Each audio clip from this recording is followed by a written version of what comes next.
Ed Robertson welcoming you back to Retro Night along with Matt, Bruce, and Derek. We are watching Wild Wild West, the sci-fi western, or I guess western sci-fi show from 1965. Premiered on CBS 1965, ran until 1969.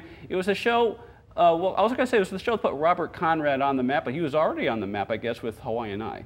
Tom LaPaca for 4 seasons. You know, one of the great Warner Brothers shows from the 50s. Of course, Robert Conrad and Ross Martin were the, that's part of the appeal of the Wild Wild West, really. It was a buddy series. Yeah, I mean, it had the two of them just played off each other so well.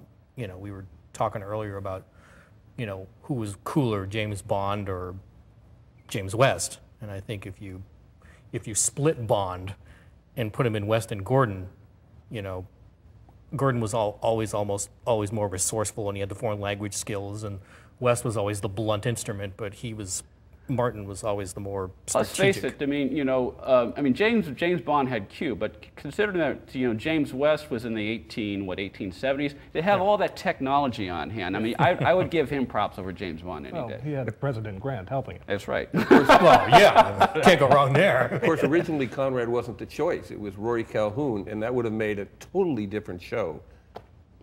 I think so too. I mean, because I can't imagine Rory Calhoun fitting into the tight pants that Robert Conrad wore in Wild Wild West. Well, could that have been the reason why it was picked over The Untouchables? Well, if my sisters had any say, that would be their choice. As we watch, anyway, check it out yourself as we watch Wild Wild West here on KOFY TV 20.